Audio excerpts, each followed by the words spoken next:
Há atenuantes para os pecados que cometemos? Segundo a teologia moral, podemos nos desviar de Deus, que é o nosso fim último, o nosso alvo, de 3 formas: por ignorância, ou seja, por desconhecimento dos ditames da fé, por fraqueza, por malícia. Assim, existem 3 tipos de pecados: por ignorância, por fraqueza e por malícia. O pecado por ignorância, ou seja, é aquele onde a pessoa não tem instrução o suficiente na fé, não conhece a verdade de Deus e acha que o ato que ela realiza, que na verdade é pecaminoso, para ela não é nada demais. Assim, no pecado por ignorância temos então um atenuante, ou seja, algo que diminui a gravidade, a importância do delito. Afinal, a pessoa não tem plena consciência do que está fazendo, entende? E Deus, mais do que ninguém, sabe disso e leva isso em conta. Agora também existem os atos pecaminosos, os quais temos conhecimento de que é pecado, mas que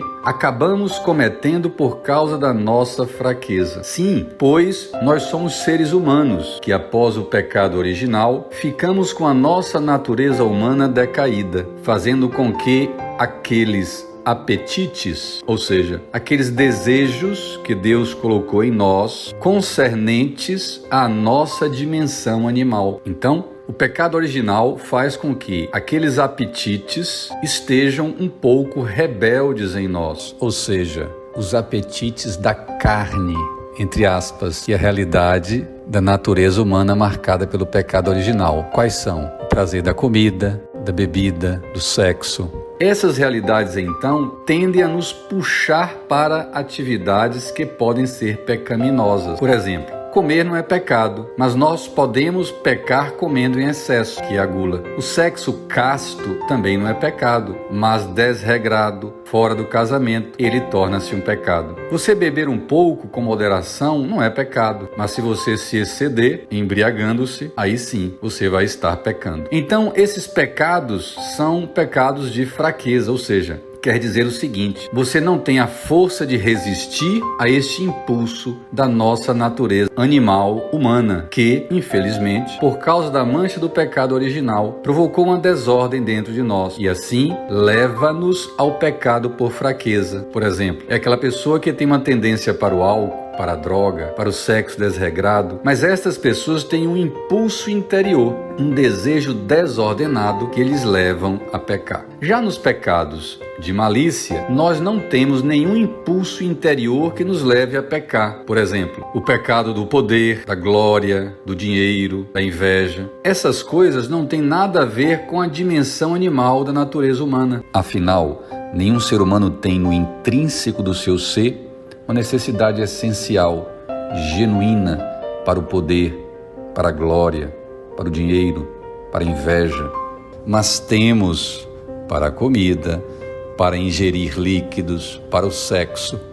Assim, os pecados de malícia, então, não são por fraqueza, como não são também por ignorância, porque a pessoa sabe que o que ela está fazendo é uma coisa que não é certa e, plena liberdade, ela escolhe o mal. Faz isso por causa da maldade do seu coração. Esse é o pecado por malícia. É o que vemos na atitude dos fariseus da época de Jesus, em João, capítulo 11, versículos 46 a 50 e o versículo 53. Diz assim: alguns judeus que tinham ido a Betânia e viram que Jesus fizera a Lázaro, ou seja, o tinha ressuscitado, foram então aos fariseus e lhes contaram tudo o que Jesus havia feito. Os pontífices e os fariseus convocaram um conselho e disseram: que faremos? Esse homem cada vez faz mais milagres. Se o deixarmos proceder assim, todos crerão nele. Olha o pecado da inveja.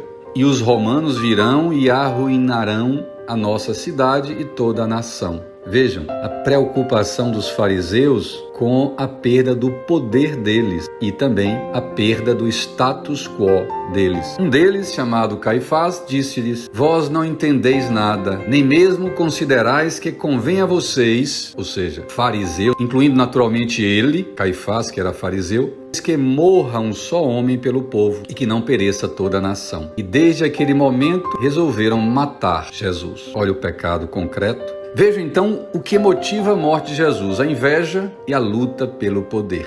Essas coisas não têm nada a ver com a dimensão animal da natureza humana. Assim, os pecados de malícia não são por fraqueza, como não são também por ignorância, pois os fariseus conheciam muito bem as Sagradas Escrituras, os 10 mandamentos. Pecaram então tragicamente por malícia. E a característica principal do pecado por malícia é que as pessoas, de caso pensado e com plena consciência, optam por um bem temporal, ou seja, um bem desta vida, algo passageiro, poder, o dinheiro, a glória, fama. Optam então por um bem temporal, ao bem espiritual eterno que não passa. Preferem se dar bem nesta vida do que manter sua amizade com Deus. Porque vejam bem, as pessoas que pecam por fraqueza, de certa forma, elas também preferem um bem terreno, passageiro, ao bem espiritual eterno, que é manter a amizade com Deus. Sei lá, quando, por exemplo, uma relação sexual prazerosa de um adultério, mas a pessoa que peca por fraqueza, ela faz isso devido a um impulso interior, um desejo desordenado, no caso aí pelo sexo, que a leva a pecar, ou seja, ela não tem a força de resistir a este impulso da natureza humana que, infelizmente, por causa da mancha do pecado original, provocou uma desordem dentro de nós. Temos então aí uma atenuante, ou seja, algo que diminui a gravidade, a importância do delito, no caso do pecado por fraqueza. E Deus, mais do que ninguém, sabe disso e leva isso em conta. Mas, no pecado por malícia, a pessoa não tem nenhum impulso interior, como eu disse, nenhum desejo desordenado que leve a pessoa a pecar. A pessoa faz isso, ou seja, peca, simplesmente por malícia, por maldade do coração. E que Deus tenha misericórdia dessas pessoas. Chegamos ao final de mais um vídeo. Até o próximo, se Deus quiser.